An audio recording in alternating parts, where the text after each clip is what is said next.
मेरे को ना गाड़ी लेने का बहुत शुरू से ही मन था, पर वो ऐसा था कि पापा होते तो उनके सामने लेती मैं। पापा के बाद ऐसा हुआ कि घर की बड़ी अब मैं हूँ, क्योंकि भाई छोटा है। भाई भी बहुत मेहनत करता है, बहुत चीज़ें करता है, बट एक होता है ना कि बड़ा तो घर का बड़ा होता है। बिग बॉस हैपेंड जहाँ पर एल्विश गए as a contestant and then उसके बाद आपको बहुत सोशल मीडिया पर हेट मिलना शुरू हो गया सडनली। मतलब मैं आऊँ ना सामने, वो मुझे उसके लिए भी ज़रूरत नहीं पड़ती। मतलब एक होता है ना कि मैं खुद सामने आके बोलूँ कि यार ऐसा मत करो, मुझे उसकी भी ज़रूरत नहीं पड़ती। वो पहले ही शील्ड बना के खड़े हो जाते हैं। इतने फैंस होते हैं, इतने डीएम्स आते होंगे, आई एम श्योर आप लोगों के पास डेली बेसिस पे इतने ये मेल्स चीज़ आते होंगे कि मैंने मुश्किल है। सुशांत सिंह राजपूत से सीखी थी कि वो अपने फ़ैन पेजेस को फॉलो रखते थे, वो उनसे बातें करते थे, उनसे उनके फ़ैन पेजेस बहुत रिलेट करते थे। कमेंट्स के रिप्लाई करना, सब कुछ करना। मेरे को लगता है जो लोग हमको इतना पूछ रहे हैं तो वो इतना तो डिज़र्व करते हैं। Are you ready for a relationship now? मेरे को किसी से ना तो हेल्प चाहिए, ना मैं चाहती कि अब कोई मुझे आके सिंपैथी दे।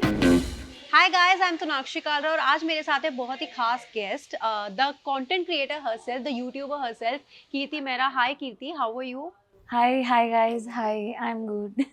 सो दिल्ली में तो आपका घर ही है और आज फाइनली हमें आपका टाइम मिल गया है। तो क्या ये वही कीर्ति मेहरा है जिनके बारे में मैंने पढ़ा, जिसको यूट्यूब पसंद नहीं था और लेकिन वो आज खुद यूट्यूबर बन गई है? हाँ, यूट्यूब पसंद नापसंद वाली बात नहीं थी, यूट्यूब की नॉलेज ही नहीं थी कि यहाँ पे ऐसा भी कुछ होता है। भाई ने बताई मेरे को ये सब चीज़ें, फिर मैंने कहा कि ठीक है। और इसमें भाई देखता था यूट्यूब? भाई तो बहुत एक्टिव, एकदम एक्टिव। क्या आपके इसको फॉलो करता था उस टाइम भाई? उस टाइम पे आते थे टीन ट्रॉल्स, जो मुझे अभी पता नहीं है कि कहाँ हैं। हाँ। पर मैंने ज़्यादा एक्सप्लोर भी नहीं किया।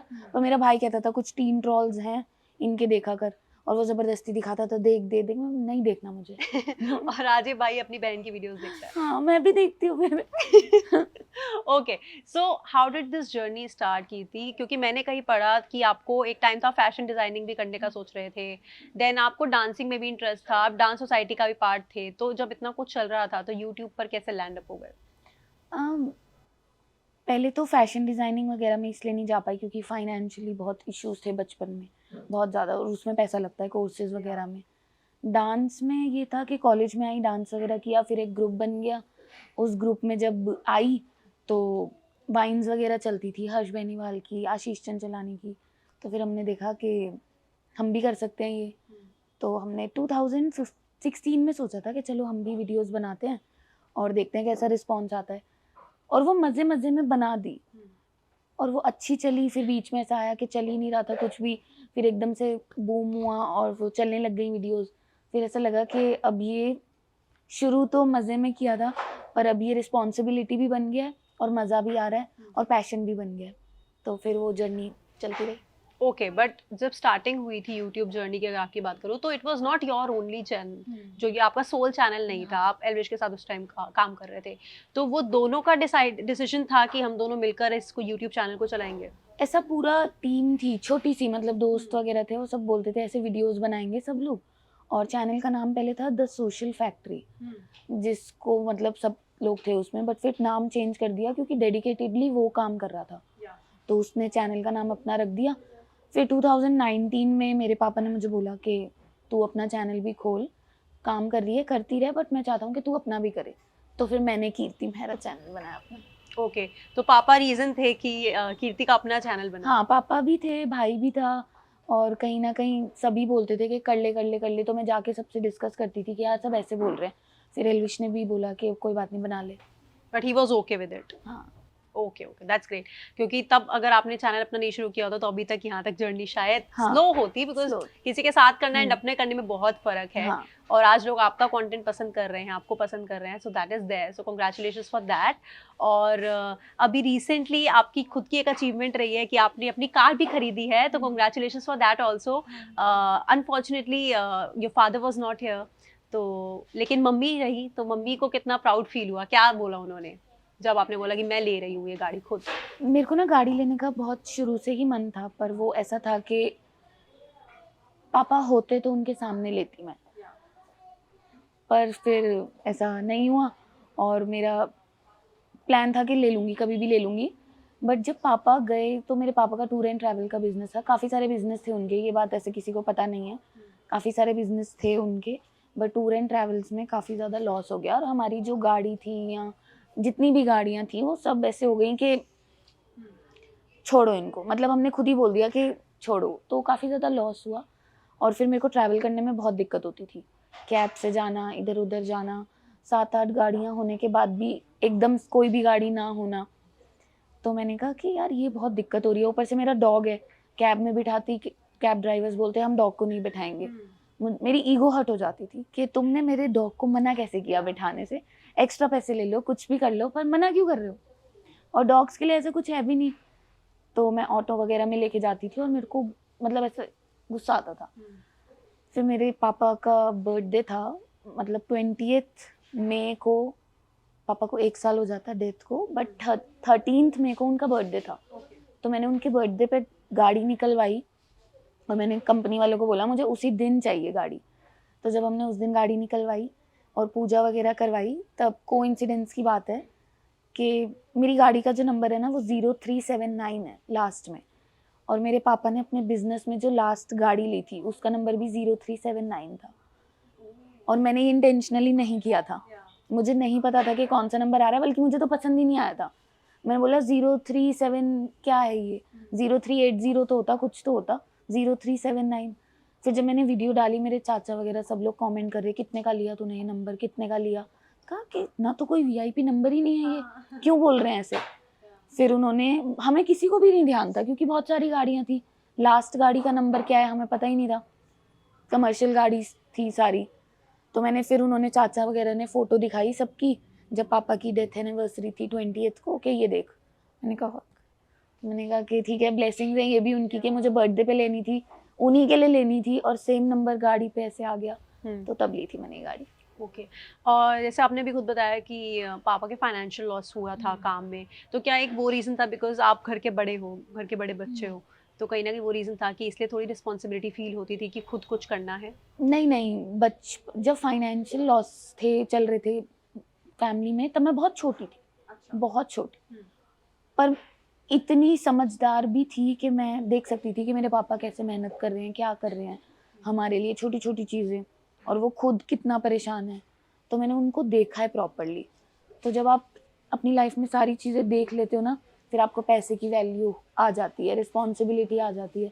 अब मेरे पास कितना ही पैसा आ जाए, मैं ये नहीं कहूँगी कि हाँ 1 लाख रुपए ऐसे ही उड़ा दूँ कहीं पे भी, नहीं, मेरे को वैल्यू है उन चीज़ों की। जब पापा की डेथ हुई तब हुआ कि मैं तो बहुत लाडली थी सबकी, पूरे मम्मी की साइड के भी, पापा की साइड के भी, जिद्दी एकदम। अगर मैंने बोला ये चाहिए मेरे को तो चाहिए। इतनी, पापा के बाद ऐसा हुआ कि घर की बड़ी अब मैं हूँ, क्योंकि भाई छोटा है। भाई भी बहुत मेहनत करता है, बहुत चीज़ें करता है, बट एक होता है ना कि बड़ा तो घर का बड़ा होता है। तो तब रिस्पॉन्सिबिलिटी आई, फील हुई, तब मेरे को लगा कि नहीं, चैनल भी नहीं छोड़ सकती, और भी चीज़ें करनी पड़ेंगी, डिफरेंट जो चीज़ें एक्सप्लोर करनी पड़ेंगी, ताकि इनकम सोर्सेज के जो गेट्स होते हैं वो और खुले। एक से तो काम नहीं चलेगा। तो 2021 एंड 2022 ये टाइम आपके लिए बहुत पर्सनली मुश्किल रहा, बहुत। यहाँ से उठना, बिकॉज मतलब अगर मेरे को कोई बोले ना अपनी लाइफ का कोई 1 साल तुम्हें काटना है या फिर चेंज करना है, 21। For sure.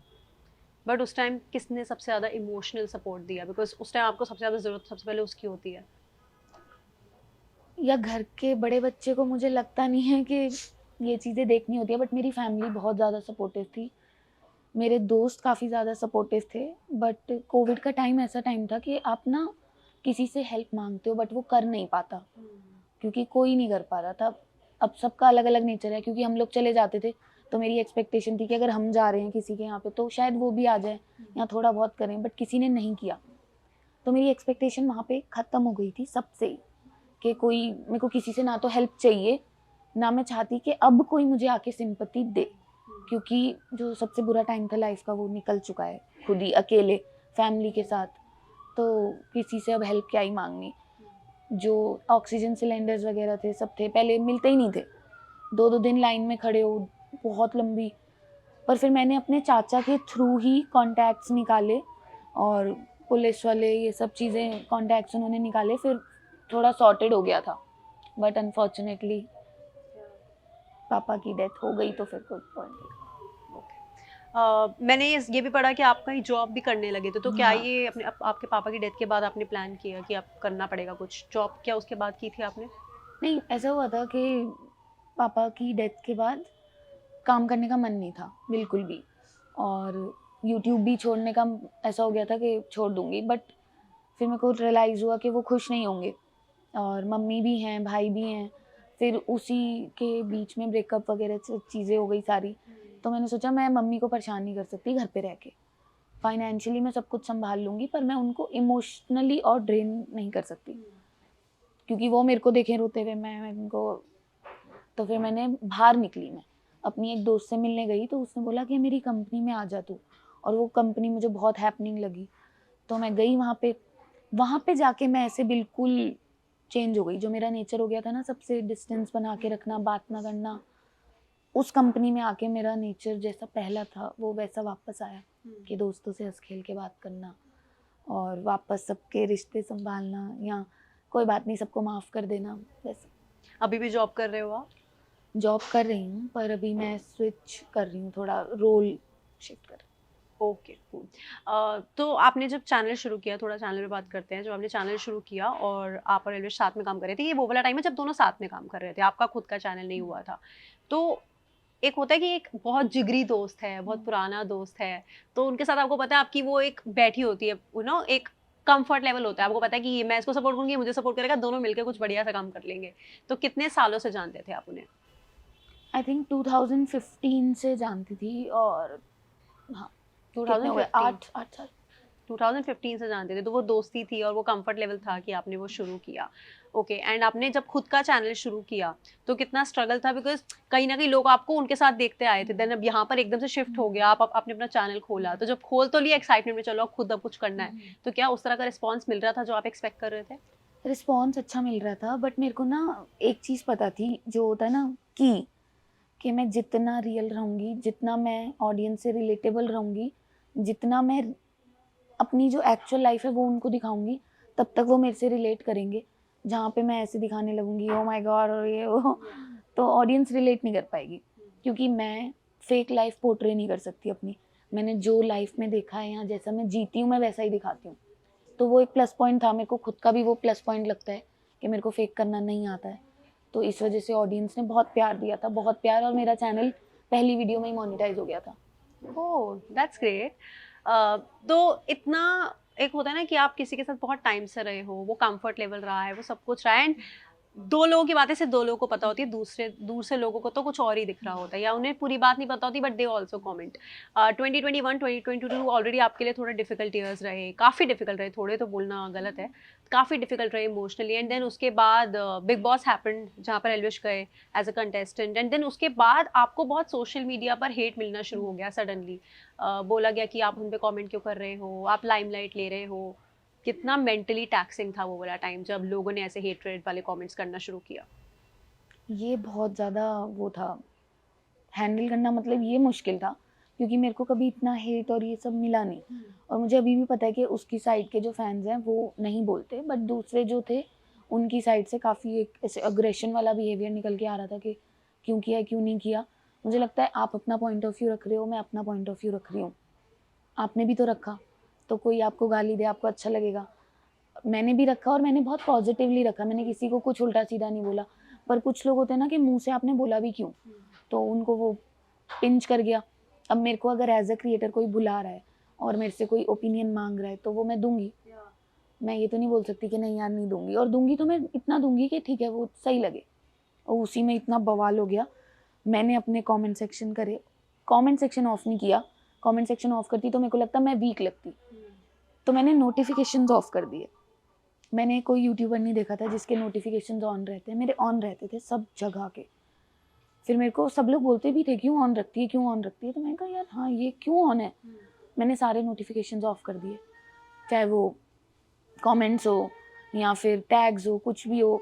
मैंने इंस्टा पे सारे नोटिफिकेशंस ऑफ कर दिए थे, और उसके बाद मुझे ये था कि मुझे ये नेगेटिविटी देखनी ही नहीं है, क्योंकि बहुत ज़्यादा उल्टा सीधा बोल रहे थे, बहुत ज़्यादा। पर मेरे को फिर ऐसा लगा कि ठीक है, अगर ये उल्टा सीधा बोल रहे हैं तो बहुत ऐसे लोग हैं जो बहुत अच्छा बोलते हैं। अगर किसी ने एक उल्टा सीधा कमेंट किया है तो वो मेरी जो ऐसे ऑडियंस है जो बहुत प्यार करती है, वो पहले ही शुरू हो जाती है, तुमने दीदी को ऐसा कैसे बोला। मतलब मैं आऊँ ना सामने, वो मुझे उसके लिए भी ज़रूरत नहीं पड़ती। मतलब एक होता है ना कि मैं खुद सामने आके बोलूँ कि यार ऐसा मत करो, मुझे उसकी भी ज़रूरत नहीं पड़ती, वो पहले ही शील्ड बना के खड़े हो जाते हैं, दीदी को कुछ नहीं। वेरी स्वीट ना। तो मेरे को लगता है कि जो फ़ैन पेजेस हैं, हम्म, उनको मैं फ़ैन पेजेस इसलिए बोलती हूँ क्योंकि उन्होंने फ़ैन पेजेस नाम रखा हुआ है, वरना वो मेरे दोस्त जैसे हैं, मैं उनसे बात करती हूँ आराम से। कुछ हैं जिनसे डेली ऐसे बात हो जाती है, कैसे हो? तो बढ़िया हूँ। तो मुझे लगता है उन्होंने और जो ऑडियंस है जो बहुत प्यार करती है, उन्होंने इस टाइम पे बहुत ज़्यादा सपोर्ट किया था। मतलब होता है ना, एक आपके नेगेटिव एडिट्स बन रहे हैं, फिर एकदम से किसी ने पॉजिटिव एडिट्स बनाने चालू कर दिए, तो सारा ध्यान उन्होंने वहाँ पे कर दिया मेरा कि आप ये देखो, आप ये मत देखो। अच्छी बात है। फैन से मुझे लगता है आपको पर्सनली कनेक्टेड रहना चाहिए, that's a good thing. And बहुत कम यूट्यूबर्स और कंटेंट क्रिएटर्स होते हैं जो जेन्युइनली इतना एफर्ट करते हैं, हाँ। बिकॉज इतने फैंस होते हैं, इतने डीएम्स आते होंगे, आई एम श्योर आप लोगों के पास डेली बेसिस पे इतने ये मेल्स चीज़ आते होंगे मैंने कि मुश्किल है। सुशांत सिंह राजपूत से सीखी थी हम्म, कि वो अपने फ़ैन पेजेस को फॉलो रखते थे, वो उनसे बातें करते थे, उनसे उनके फ़ैन पेजेस बहुत रिलेट करते थे। कमेंट्स के रिप्लाई करना, सब कुछ करना। मेरे को लगता है जो लोग हमको इतना पूछ रहे हैं, तो वो इतना तो डिज़र्व करते हैं। मतलब ऑब्वियसली हम लोग पैसा कमा रहे हैं, हम लोग फ़ेम कमा रहे हैं, उनको क्या चाहिए? उनको बस प्यार चाहिए, एक छोटा-सा रिप्लाई चाहिए, दे दो। अच्छा, एक और चीज़ होती है, रिलेशनशिप सबके होते हैं, ब्रेकअप सबके होते हैं, it's a part of everyone's life, it's not like कि वो कंटेंट क्रिएटर की लाइफ का हाँ, पार्ट है, सबका होता सबका पार्ट है। लेकिन एक और चीज़ भी होती है कि जब आप पब्लिक फिगर होते हो, है। आपको बहुत लोग जानते हैं, तो इस चीज़ का लोग फ़ायदा भी उठाते हैं, कुछ कंटेंट क्रिएटर्स फ़ायदा भी उठाते थे कि जब तक रिलेशनशिप रहा तब तक आप अच्छे से रहे सबके साथ एंड उनके उस इंसान के बारे में अच्छा बोला, लेकिन जब ब्रेकअप हो गया तो उसके बाद आप उनके बुरा बोल रहे हो। नेगेटिविटी बोल रहे हो। लेकिन आपने वो चीज़ नहीं की जो मैंने नोटिस किया आपकी वीडियोस और ये सब देखकर, ना आपने व्लॉग में कुछ फालतू बोला उनके लिए। मैं बस ये बोल रही थी, मत बोलो ना, उससे बोलो ना, मुझे बोलो। पर सब कैसे हो गए, हाँ। तो क्या ये म्यूचुअल रिस्पेक्ट है जो रही है दोनों की तरफ से? मेरी तरफ से तो है, म्यूचुअली है, वरना किसी ने भी, मेरे को नहीं लगता किसी ने भी एक दूसरे को कुछ उल्टा सीधा बोला है, और ना वो कभी बोलेंगे। मेरे को नहीं लगता कि वहाँ से भी कुछ ऐसा आएगा या मेरी साइड से कुछ जाएगा। बट ये जो होता है ना, बीच में मिडल मैन्स होते हैं या थर्ड पार्टीज होती हैं, वो इतनी सी स्टेटमेंट को बहुत ऐसे घुमा देती हैं, फिर वो नेगेटिव पोर्ट्रे हो जाता है। तो ठीक है, एक म्यूचुअली चीज़ें हो जाती हैं, वो वहीं तक रहनी चाहिए। तो एक ऐसा इंसान, एक ऐसा क्रिएटर जिसने आपके साथ जर्नी शुरू की, तो वो पर्सनल लेवल और वो सब चीज़ें भी बहुत होती है कि आप उससे बहुत अटैच्ड होते हो and this is for everyone, चाहे वो मेरा कोई दोस्त भी होगा और मैंने अगर उसके साथ जर्नी शुरू की है अपनी, तो मैं बहुत खुश भी होंगी उसकी अचीवमेंट को देखकर पर्सनल लेवल पर। तो आई एम श्योर आपको भी अच्छा लगा होगा जब वो बिग बॉस फाइनली जीत गए, ओटीटी जीते थे। तो क्या आपने कॉन्ग्रेचुलेशंस उन्हें विश किया? मैंने स्टोरीज़ वगैरह लगाई थी ऑब्वियसली, क्योंकि मेरे को ये था, मैंने फुकरे के लिए भी लगाई थी, हम्म, फुकरे इंसान के लिए भी लगाई या थी, उसके लिए भी लगाई थी, क्योंकि मेरे को था अपनी कम्युनिटी से कोई गया है तो सपोर्ट करना बनता है।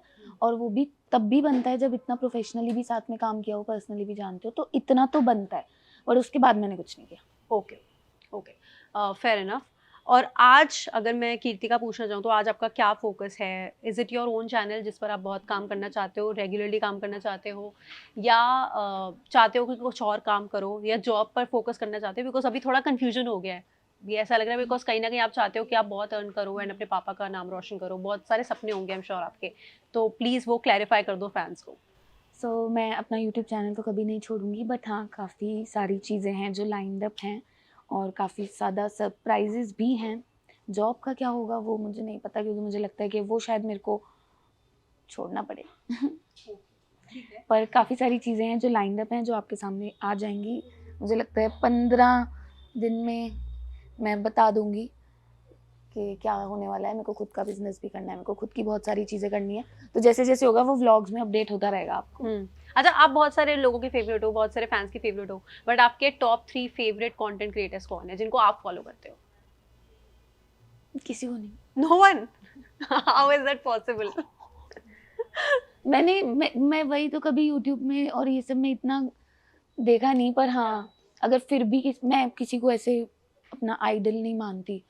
मेरे को लगता है कि अब सबके अपने अपने एक्सपीरियंसेस होते हैं, किसी को देख के आप कुछ नहीं कर सकते। अगर कुछ सीखना ही है तो फिर मैं अपने पापा से, उनकी जो लेसन्स हैं या उनकी जो गाइडेंस है उनसे करती हूँ। बट अगर फिर भी ऐसे बोलना है तो प्राजक्ता कोहली, फीमेल क्रिएटर्स में राउंड टू हेल अच्छे हैं, कीर्ति मेहरा अच्छी है। Of course and I am glad मैंने राउंड 12 का इंटरव्यू लिया है बहुत अच्छे लोग हैं हाँ. उनके लिए तो मैं पर्सनली आपको ये बात बोल सकती हूँ हाँ. Okay so financially and emotionally दो पर्सपेक्टिव पर जाते हैं कितनी लाइफ बदली है बहुत ऐसे बिल्कुल अपसाइड डाउन पूरा, और मैं खुश भी हूँ इस चीज़ से। मेरे को ऐसा लग रहा है कि इमोशनली मैं बहुत स्ट्रांग हो चुकी हूँ, और आपको लग रहा है कि आप इमोशनली बहुत ज़्यादा स्ट्रांग हो चुकी हूँ, और काम पे मेरा बहुत ज़्यादा फोकस है। मुझे लगता है कि ये थोड़ी चीज़ें जो इमोशनल वाली होती है ना, इनको बाद में देखना चाहिए, पहले अपना करियर पे फोकस करना चाहिए, काम पे ध्यान देना चाहिए। फाइनेंशियली भी सब चीज़ें ठीक हैं, पहले भी ठीक थी पर अभी और बेटर हो गई। अभी मैं अपना घर लूँगी। Okay that's great and good to know कि आप ऐसा कुछ प्लान कर रहे हो। और यूट्यूब की जर्नी को फिलहाल आप बाय बाय नहीं कहने वाले फॉर श्योर कभी नहीं, इन्होंने तो बनाया है। तो यूट्यूब श्योरिटी है कि हाँ, यूट्यूब पर तो YouTube रहना ही रहना है। कहीं नहीं जाएगा जब तक यूट्यूब धक्के मार के ना निकाले, तब तक कहीं नहीं जाऊंगी। ओके और बहुत सारे कंटेंट क्रिएटर्स एक और चीज़ भी कर रहे हैं आजकल, वेब सीरीज में आ रहे हैं और डिफरेंट OTT प्लेटफॉर्म्स पर वेब सीरीज वगैरह आ रही है। आपका ऐसा कुछ प्लान है कि अगर कुछ आएगा तो you will be open to consider it? मेरे पास आई हैं काफ़ी सारी चीज़ें, पर मुझे लगता है कि कुछ उसमें से मेरे टाइप है और कुछ उसमें से मेरे नहीं है। तो अगर कुछ मुझे बहुत ज़्यादा पसंद आया तो ऑब्वियसली आऊँगी। पहले मैंने बहुत सारी चीज़ें मना कर दी थी क्योंकि मुझे लगता था कि यार क्यों ही करना है, छोड़, बट अब नहीं करूँगी। ओके पापा का सपना था कि पंजाबी गाने करो, हाँ, ये टीवी आपको पर सब आओ। पता है। मैं अपना होमवर्क अच्छे से करके आती हूँ पापा का सपना हाँ। था पंजाबी गाने करो, टीवी पर आओ। कुछ तैयारी चल रही है उस तरफ भी? मेरे पास ना हरियाणवी गाने बहुत आए हैं, तो मेरे को ऐसा नहीं है कि हरियाणवी सॉन्ग्स करने में दिक्कत है, बट मेरे को ये मेरे पापा का ड्रीम था ना कि मुझे फर्स्ट सॉन्ग पंजाबी करना है, तो मैं पंजाबी करूँगी, और मैं पंजाबी हूँ यार, तो पहला गाना पंजाबी बनता है। बिल्कुल बनता है बिल्कुल बनता है। One very important question for all the male fans. Are you ready for a relationship now? नहीं, हो गया आपने। मैंने पूछ लिया, तुम्हारा दिल टूटता है तो टूटे, मुझे नहीं अभी रेडी नहीं हूँ, पर ठीक है, तुम रिश्ते भेज सकते हो। ओके ठीक है, अभी नहीं रेडी, लेकिन अपने पार्टनर में क्या 3 क्वालिटीज है जो चाहिए ही चाहिए? स्ट्रॉन्ग हो, मतलब अपना स्टैंड लेना आता हो, ऑनेस्ट हो, मतलब ट्रांसपेरेंसी हो, और हंसना आता हो, मतलब होता है ना एक जिंदा दिल लोग होते हैं, वो हो, रिस्पेक्ट करना जानता हो, मतलब ऐसे नहीं कि सिर्फ घर वालों की रिस्पेक्ट कर रहे हैं, बाहर भी लोगों को इक्वली ट्रीट करे, बस। ओके जाते जाते यही बता दो, बिग बॉस का ऑफर आएगा तो एक्सेप्ट किया जाएगा या नहीं? बचपन से देख रही हूँ मैं बिग बॉस, कर लूँगी। कौन सा फेवरेट सीजन था? ये सारे फेवरेट हैं, बट जो सिद्धार्थ शुक्ला वाला था वो तो नेक्स्ट लेवल गया था। या आई थिंक वो मोस्टली फैंस का फेवरेट सीजन है आज तक।